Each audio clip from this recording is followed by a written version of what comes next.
organic, unpredictable, unknown, lovely, beautiful, a sense of fulfillment. This is part of the pleasures of life and not the chores of life.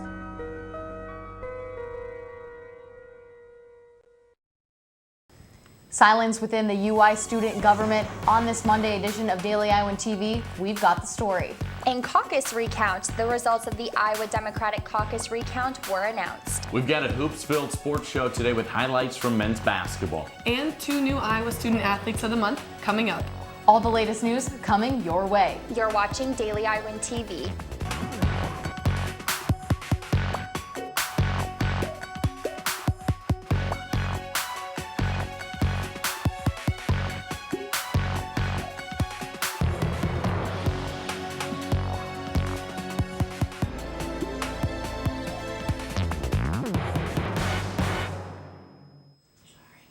Good evening and thanks for watching. I'm Taylor Brooks. And I'm Katie Reber. Breaking news on this Monday. The goat has been found.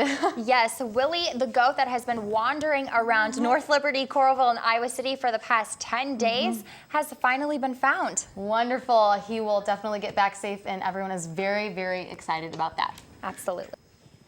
The controversy surrounding the Iowa Democratic Caucus has resolved. On Sunday evening, the Iowa Democratic Party released the recounted results of 14 caucus precinct locations that were in question. Each precinct was looked at on a case-by-case basis. Of the 14 different locations, 5 were confirmed to have false reports. Here are the updated results. The net change resulted in gains for Bernie Sanders and Martin O'Malley, who had since dropped out of the race, and a loss for Hillary Clinton. However, even with the changes, Clinton still came out on top in Iowa. University of Iowa student government has been facing an ironic challenge lately, not being able to govern. Melanie Taylor has more on the UISG could not pass a piece of legislation at their last meeting. University of Iowa student government has a lot on their plate with such a large university, but no laws can be passed if members aren't present. At last Tuesday's meeting, UISG couldn't pass a piece of legislation to edit their bylaw, requiring 2/3 of student government to be present to pass a bylaw. It actually stems from a larger issue. We've had a very high amount of students drop out of the Senate this year, which is really unfortunate, and potentially due to the fact that we have very strong leadership holding our bylaws very strong. So it could be from class interferences or just the simple lack of office hours or showing up to Senate meetings. This stemmed at the beginning of the year, and so 2 weeks ago we had an unusually low amount of people show up. Student government has never had such a low turnout at a meeting, but this year they have a rather low dropout rate, which has never happened before in the past. Boltzma says it is an anomaly for student government. We've never had this issue before. UISG is currently seeking out new senators. Necessarily. I mean, simply speaking, democracy is a very slow process, but it is representative. So we still have that going for us. So while we hold true to our democratic process and keeping it fair by holding our bylaws strong, we have a fair and equal representation of the students, but it is unfortunately rather slow. UISG holds meetings almost every Tuesday in the University of Iowa Capitol Center at 7 p.m. Boltzma encourages all students to stop. Reporting from the IMU, Melanie Taylor, Daily Iowan TV. In the midst of a worldwide state of urgency, President Barack Obama asked Congress for emergency funding to help combat the spread of the Zika virus. On Monday, President Obama requested $1.8 billion to fight the disease that is spreading rapidly throughout the Americas. While Zika shows little to no symptoms for many who have it, many experts still widely believe that it causes birth defects. An announcement from the White House said the money will go towards more mosquito control programs, advancement of diagnostic tests, aid for low-income pregnant women, and support for the development of a vaccine. The money will not be a part of next year's fiscal budget that President Obama submitted to Congress on Tuesday. In the past 5 years, more than 80 Iowans have violated a state gun law, a law which bans domestic abusers from owning guns. The law was originally written and put into effect in 2010 by previous Iowa Governor Chet Culver. It prevents people from owning a gun if they violate permanent protective orders or if charged with domestic violence. If found guilty to either charge, judges are supposed to take away the gun license and gun of each offender. Of the 80 convicted since the bill went into effect, some have been charged for using guns to kill others, using guns to make threats against spouses, and to shoot at police officers. Except for one person, all 80 who have been charged are men. During the 15 years before the law was signed, nearly 100 Iowans were shot and killed by their spouses.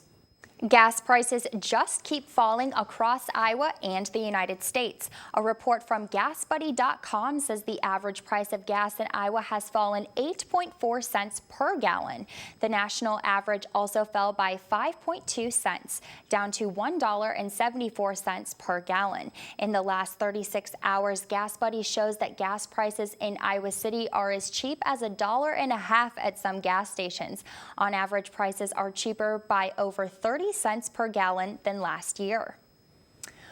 Well, it looks like those days of warmer weather are coming to an end, unfortunately. Yes, they are. And talking about the gas prices, you have to keep your gas up, especially in this cold weather. So let's see if that will keep up. We'll send it over to Sydney Zatz in the weather studio. Sydney? While we might have just seen some warmer weather, it's not going to last. Tuesday, we're looking at mostly cloudy skies with a lot of wind. There will be a high of 13 degrees in the morning, and in the afternoon will rise up to about 15. We'll dip to a frigid 12 degrees at night, but it's going to feel like negative 8 degrees outside. Looking ahead into the week, we'll see temps in the higher teens and low 20s. We can expect possible snow showers on Sunday with a high 23. Now, speaking of snow, the East Coast is expecting yet another snowstorm. Winter Storm Mars will be hitting eastern New England Monday night. There will be heavy snow and strong winds, making it dangerous to travel. Some of the storm will hit the hardest in southeast Massachusetts with blizzard conditions.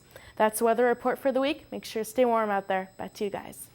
Not only did Dance Marathon succeed in supporting cancer patients and their families, but the University of Iowa Biology Department made a huge leap in cancer research. They were able to track cancer cells in tumors as they formed, which provides new hope for treating cancer in the future. Daisy Lee took a closer look on how 3D video works to study the behavior of tumor formation at the laboratory. Biology Professor Saul and his team is the first one to ever use three-dimensional microscope for studying the behavior of cancerous cells engaged in tumor formation. The project is supported by Developmental Study Hybridoma Bank, which is the major nonprofit monoclonal antibodies bank in the world. The lab is self-sustainable, and the funds they made by distributing the antibodies, monoclonal and hybridoma. We decided we would study how tumors form, so we developed a three-dimensional system, and we discovered that tumors start in a field, and they start as small tumors, and then the tumors coalesce, they come together. They don't just stick to each other randomly, they actually send out specialized cells which will actually build cables and then pull the smaller tumor into the bigger tumor, and then they will coalesce. And the power of this thing is that we can actually detail how antibodies affect different steps in tumorigenesis. This is the lab the Professor Saul and his team are using for 3D cancer research. Here's some of the work they are doing. My name is Michael Clemmy, and I'm a research assistant here in the Saul lab. And so most days I take care of cell cultures. We use a lot of microscopes, and then we put these cells onto plates, and we view them once we put the antibodies in. And so then the purpose of that is just to kind of see which antibodies react with the cells, and we want to return them to normal function. Reporting from Iowa City, Daisy Lee from DITV. A woman and her 2 children have been hospitalized after escaping a mobile home fire in Cedar Falls. Neighbors say the fire began at about 11:45 p.m. last night. The mother is being treated for serious smoke inhalation. Firefighters rescued the children from the blaze and reunited them with their mother in an Iowa City hospital where they are under observation. The Cedar Falls Fire Department says the mobile home didn't have any smoke detectors. A New York City police officer took the stand Monday in his own defense of a stairwell shooting. The shooting happened in a Brooklyn building in 2014. Officer Peter Liang is charged with shooting Akai Gurley. Officials say Liang was coming down the stairs, was startled, and his gun accidentally fired, hitting Gurley. The case is being monitored closely by supporters of police accountability groups groups after Gurley's girlfriend said Liang did nothing to help him. She said he didn't do CPR and failed to give an address for ambulances even after she gave it to him.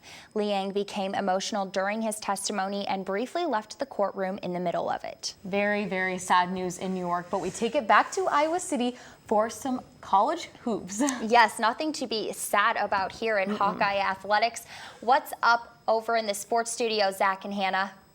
Well, ladies, Monday was a good day for Iowa basketball and its players on both the men's and women's teams. That's right, Zach. It was released that the men's team is now ranked number 4 in the AP Top 25 rankings, with only Maryland beating them out from the Big Ten at number 2 and Michigan State following behind at number 8.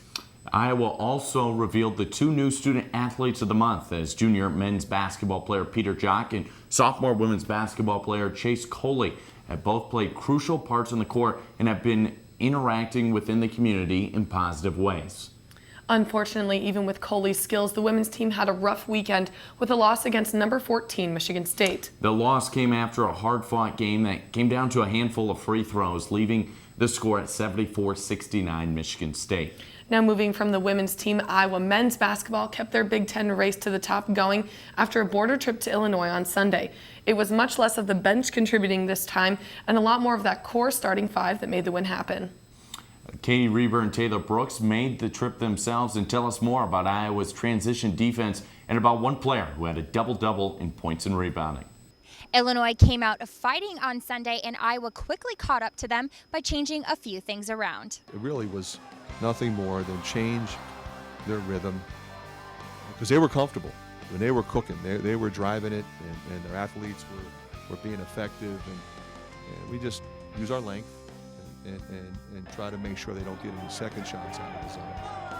And we have a chance to run. It just fuels our offense, and when we can get going defensively, and we like to use that to fuel our offense. When a team make their run, we got to hold ourselves, make sure we get a good shot, make sure we play good defense. With 31 defensive rebounds, Iowa quickly shut down Illinois' offensive game. With this consistent success, Iowa's season motto has been taking one game at a time.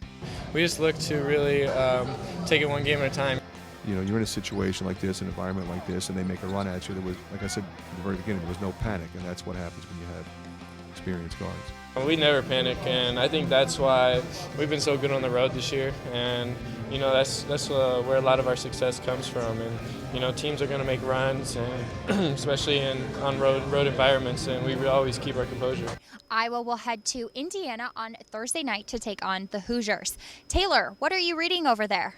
Definitely not reading anything interesting over here, Katie. The old newspaper trick didn't work on Iowa, especially Adam Woodbury. Over the last few games, Woodbury has not only been persistent on defense, but also rebounding on the glass. His 14 rebounds against Illinois was his second consecutive game with over 10 rebounds or more. But to him, he's just contributing in any way that he can.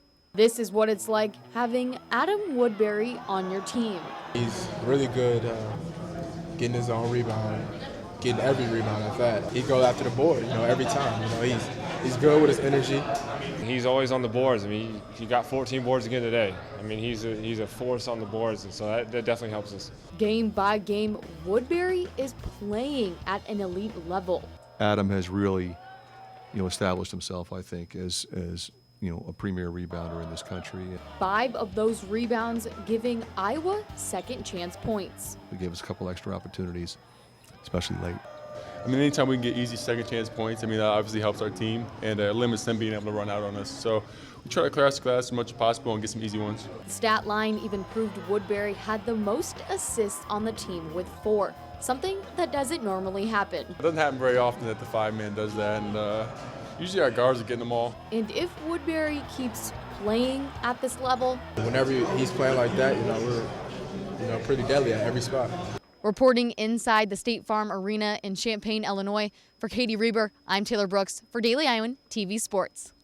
And Katie mentioned that they head to Indiana next on Thursday night, which will be another huge game that'll make a statement, especially on the road and with that number 4 rank. Yeah, Assembly Hall is going to be rocking that night. That's going to do it for us here in the sports studio. We'll send it back over to Katie and Taylor. With Twitter, Esurance, and a lot of luck following Super Bowl 50, you could win big cash prizes. Esurance created a sweepstakes called Pass It On that offers anyone with a Twitter account a chance to win a big cash prize by simply retweeting Esurance tweets during and following Super Bowl 50. Esurance commercials advertise the sweepstakes during Sunday night's Super Bowl matchup. The insurance company says it will give over $1 million to multiple winners. If you love Twitter, be sure to get in on the game for your chance to win some serious money. And if you can't get enough of Daily Iowan TV, be sure to follow us on Twitter by searching @DITV News. Thanks for joining us for this edition of Daily Iowan TV. Be sure to check out our website, dailyiowan.com, for all the latest news. For Daily Iowan TV, I'm Katie Reber. And I'm Taylor Brooks. Have a great night.